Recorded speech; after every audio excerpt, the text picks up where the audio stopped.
All right, everyone. Thank you for joining us for another week of Retire Ready. We appreciate you tuning in. I wanted to take some time today and really talk about what's been on the topic of headlines for the last couple of days, which is the Silicon Valley Bank that does not exist anymore. And this happened pretty quickly over the matter of really just 48 hours. A bank with, I think Silicon Valley Bank had over $200 billion in assets. Yeah, $211 billion in assets in a mere matter of a couple of days was shut down, taken over by the FDIC. And so this was a pretty big deal. It sent ripple effects throughout the market, throughout the banking sector. And so I thought it'd be great for us to spend some time talking through a little bit on how did this even happen? What does this mean for investors going forward?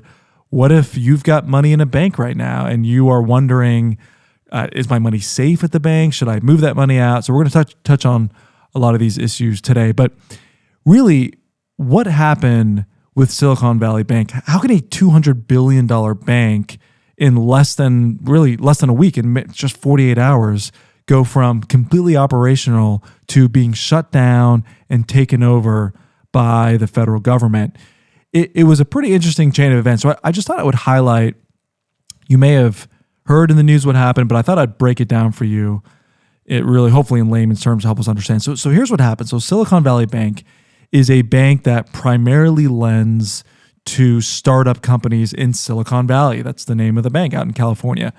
So a lot of startups come out of that region in Silicon Valley. It's known as really the startup capital of the world. If you're a new company and you're trying to grow and you're trying to raise capital, you want to go to Silicon Valley. That is really where a lot of those funds are raised. And so Silicon Valley Bank was a bank that lent directly to a lot of these startup companies. But there was an interesting caveat, because Silicon Valley Bank would help raise money or lend money to these companies. But there was also incentives where if you just received $50 million of seed funding or $100 million or whatever the number is, Silicon Valley Bank would help facilitate that, either give you the loan for it, but also try to incentivize you to keep your deposits with that bank. So Silicon Valley gives you the loan, but they also would like you to keep your money at that bank to cover payroll, to cover expenses. So they really had somewhat of a niche going. I mean, Silicon Valley Bank had been in business. This bank had been in business, what was it, since going back to 2011? 1983. The current CEO has been at the helm since 2011. So again, almost 40 years this bank has been in business. They've specialized in giving loans to startup and venture capital firms. So what happened? So if you look at their assets prior to COVID, Silicon Valley Bank saw some really good growth. But then COVID happened, and the Federal Reserve, the federal government, turned on the spigots when it came to liquidity. So businesses left and right were getting flushed with liquidity. I don't have this chart in front of me, but it was pretty amazing to see the jump in assets. Actually, while I'm talking, I can probably look that up. The jump in assets between 2019, which was pre-COVID, to 2020 to 2021. It was a pretty significant jump in assets.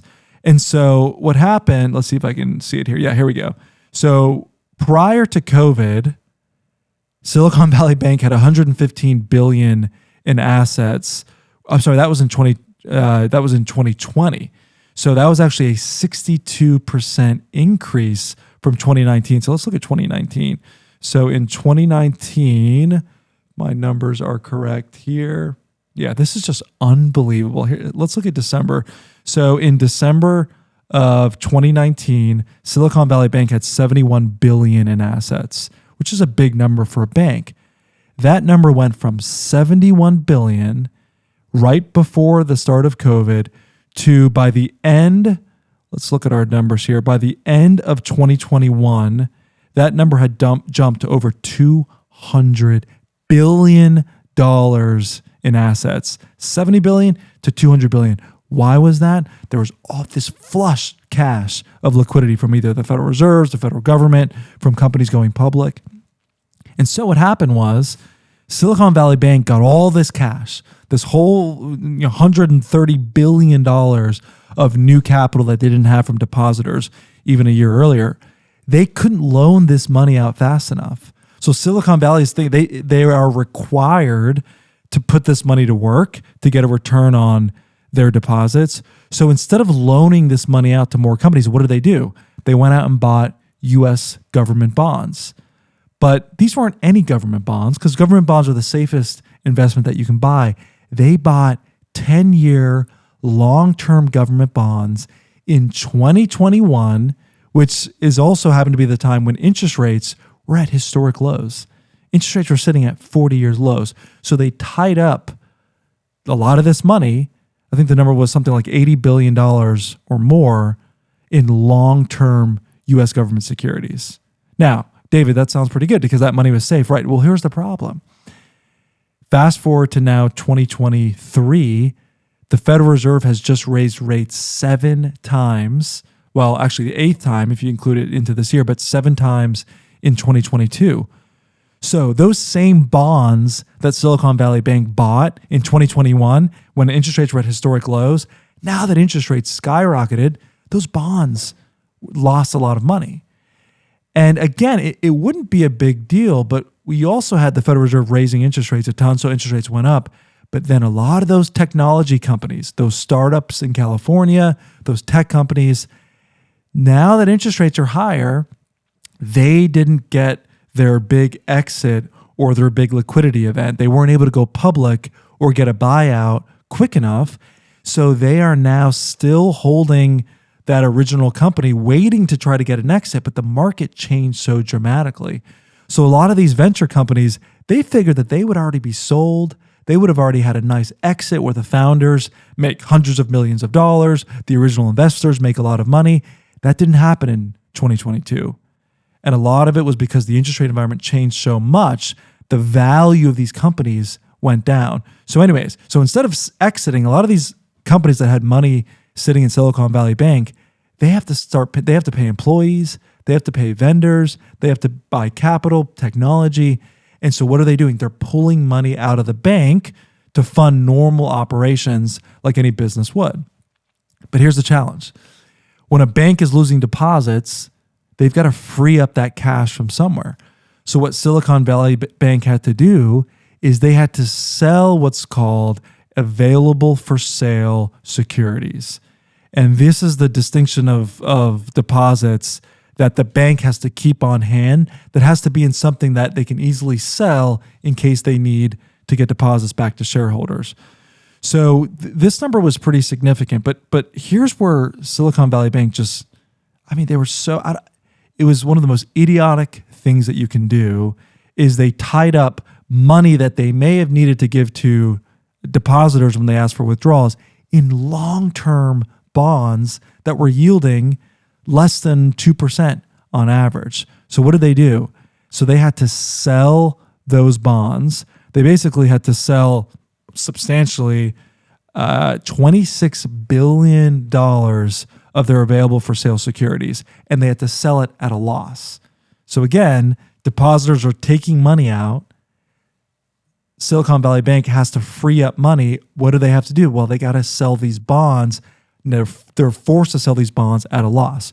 So they booked a one-time post-tax earnings loss of approximately $1.8 billion. That was big.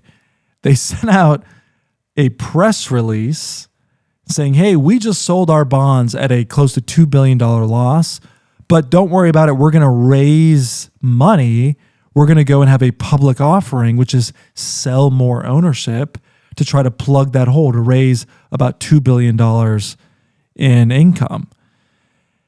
That spooked the market because if you're a shareholder, if you own stock in Silicon Valley Bank and they've just now announced that they're going to raise $2 billion, your shares are now worth less. Because instead of having, let's just say 10 owners, you use that as an example, you now have 20 owners. So your shares just got cut in half because you're bringing in more owners to the company. That's what Silicon Valley Bank was doing. They're raising capital, $2 billion. That spooked the publics. And so shareholders, this was on Thursday, read the press release last Thursday, that they're going to start issuing stock. Stock investors are rational, and they said, wait a second, I've got to sell my stock because I don't want it to be worth significantly less. So they start dumping their stock, and then social media, Twitter, Facebook, Instagram, CNBC, TV, Fox Business, we start seeing that Silicon Valley Bank is down 30%, down 40%, down 50%, down 70% in one day, which was the biggest one-day loss in history for any S&P 500 company. So you can understand why I got so much news coverage. The stock lost 70% in a day. And Twitter was, just on fire. You had all these tweets, many of them that really were more hysteria than anything. And this just started to domino. And so you really had last week into the night, you had a lot of this fear that was happening. The stock was dropping 70%. And this is really where the blow came from. Those same companies that Silicon Valley Bank may have lent money to, that had their money sitting at Silicon Valley Bank, even though the bank had enough capital to meet more than the withdrawals that were needed for these depositors, because there was a fear that Silicon Valley Bank could be going under, these same companies that had their money to pay payroll and everything else at their bank, they start withdrawing their money. They start yanking their money out of Silicon Valley Bank. And this is where everything started to unravel. Because again, I just want to explain to you really how banks work. Okay, I know no matter how big your bank is, whether it's Wells Fargo, Goldman Sachs, JP Morgan, not all of your money is just sitting at that bank in a safe deposit somewhere.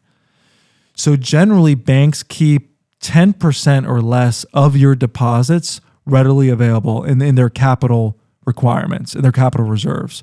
So if there's a $100 billion bank, they've probably got $10 billion approximately in capital reserves that they can meet for withdrawals. The other 90%, it's loaned out.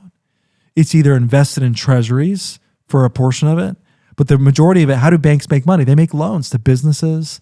They make home mortgage loans. How do you think you are in your home? If you have a loan on your house, it's because some local bank took their depositors' money and loaned it to you so that you could buy your home.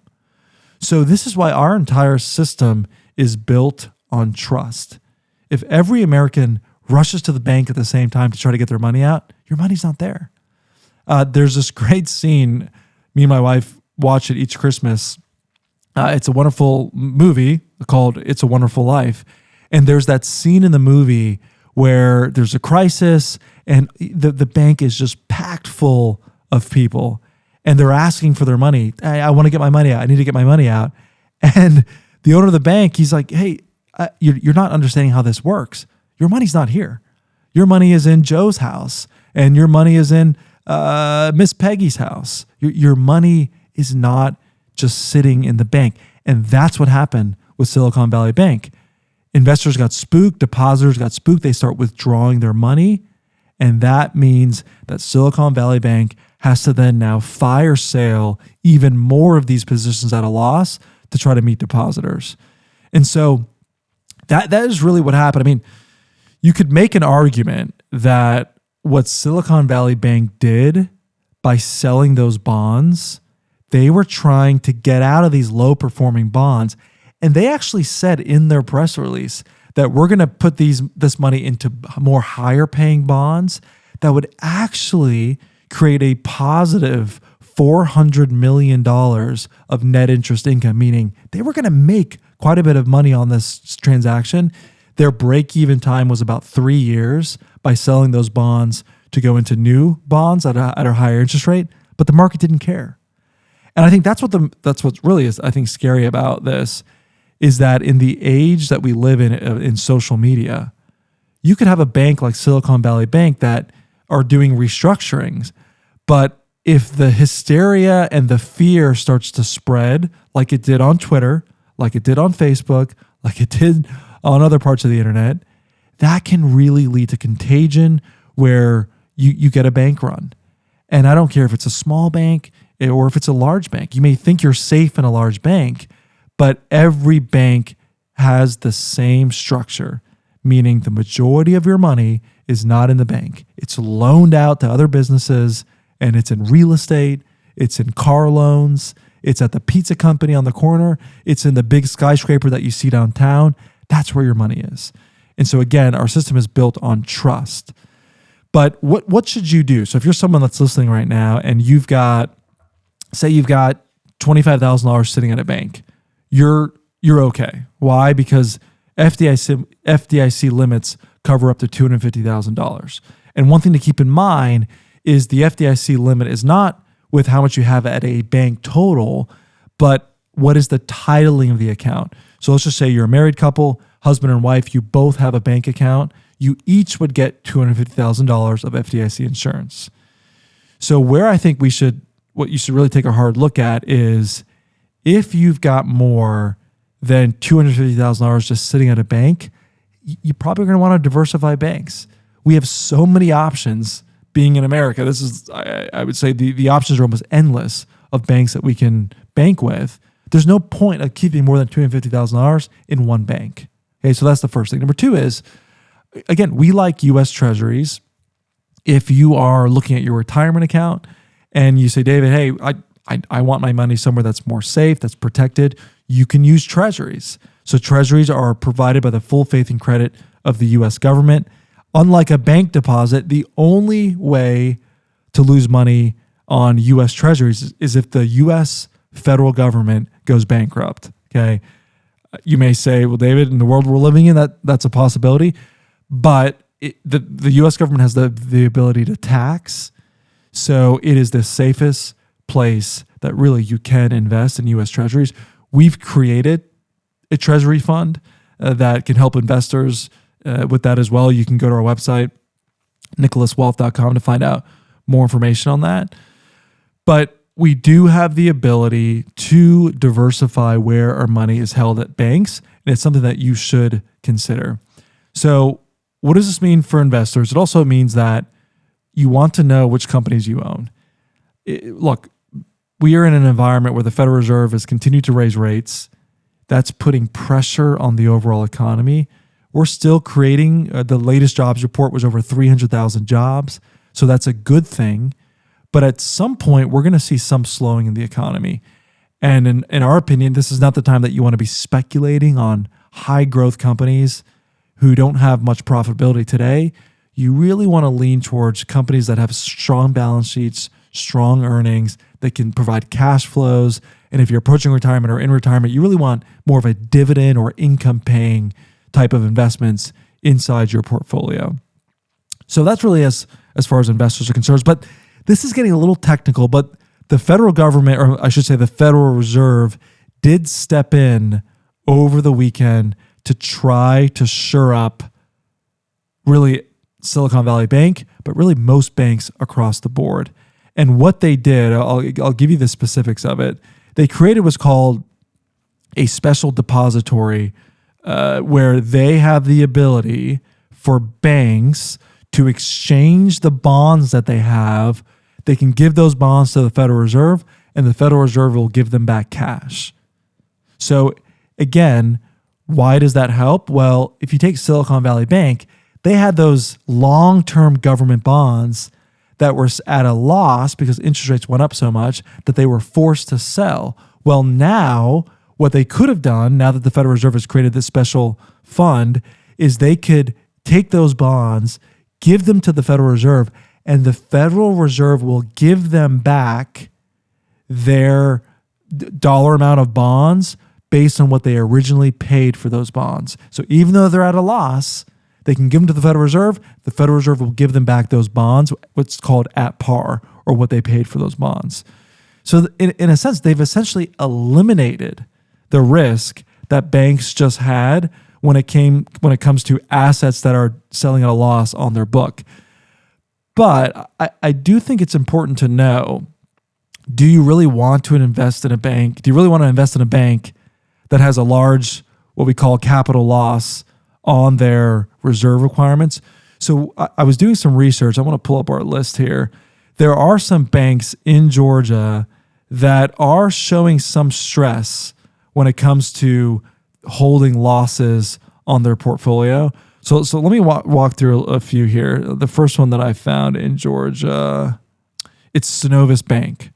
Now, you may know this podcast goes all over the country, but I just want to spend some time focusing on Synovus Bank because it is a bank that's here in Georgia. It's out of Columbus, Georgia. So Synovus Bank has about $60 billion of assets. So it's a reasonably large-sized bank, not large compared to Silicon Valley Bank, which is $200 billion, or other big banks like JP Morgan or Bank of America. But they've got $60 billion in assets.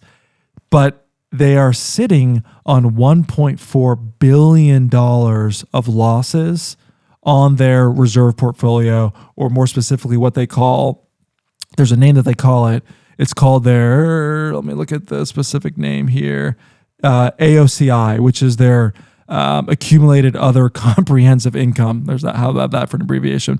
So their AOCI is defined as, but not limited to, net unrealized losses on their bonds, on their available for sale securities, and any other gains or losses that they have from hedges.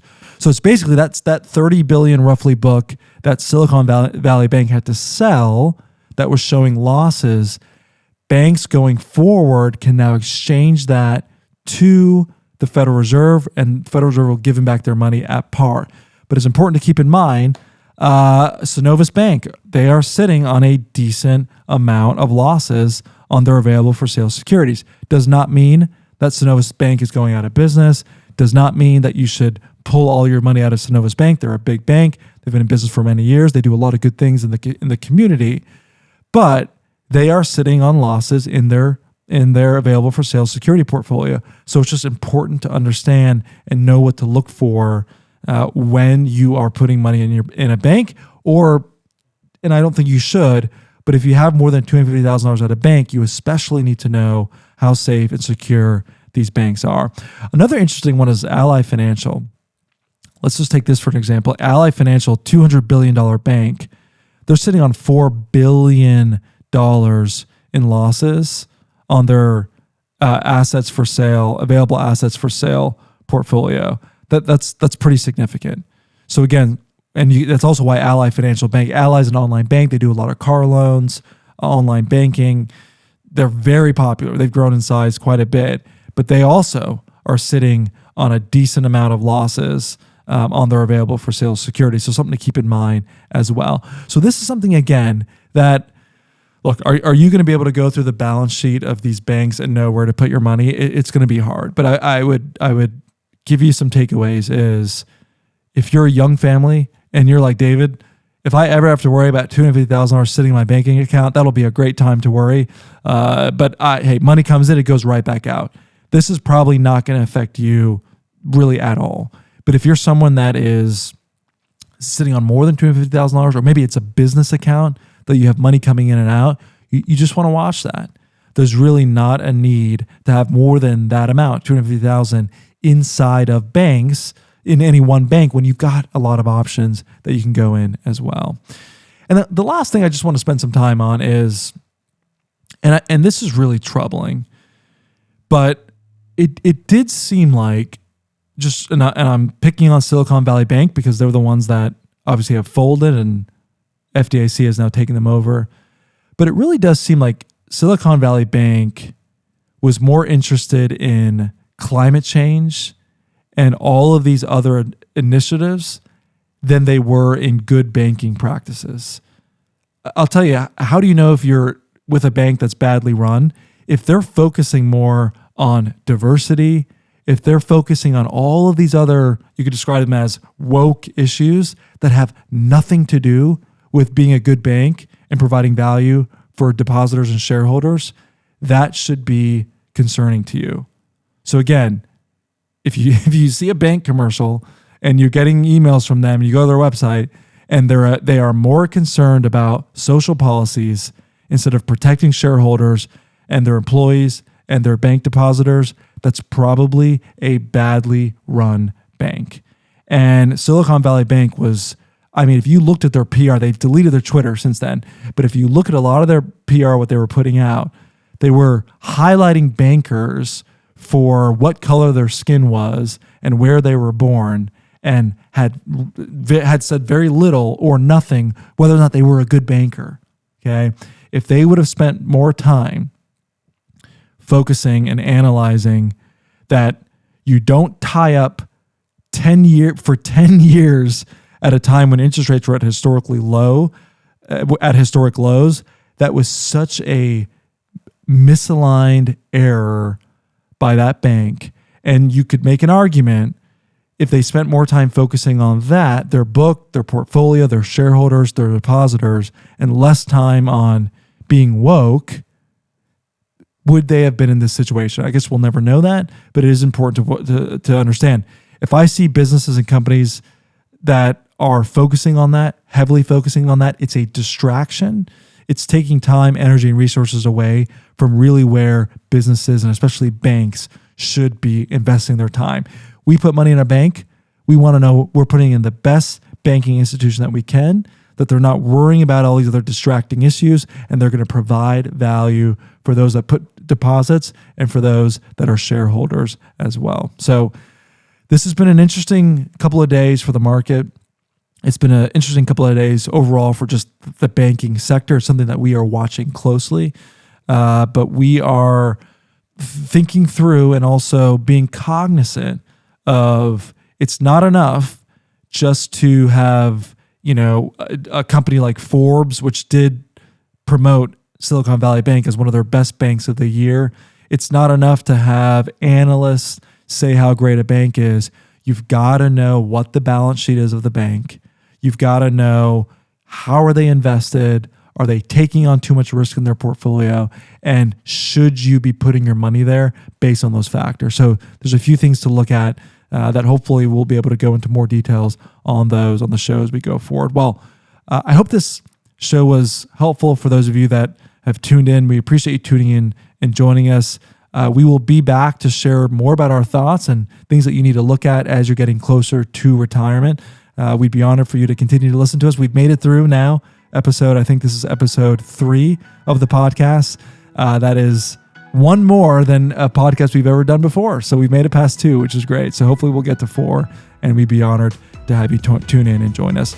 I'm David Nicholas. You're listening to the Retire Ready podcast. Have a blessed week, and we'll see you right back here, hopefully next week for another week of Retire Ready. Thanks.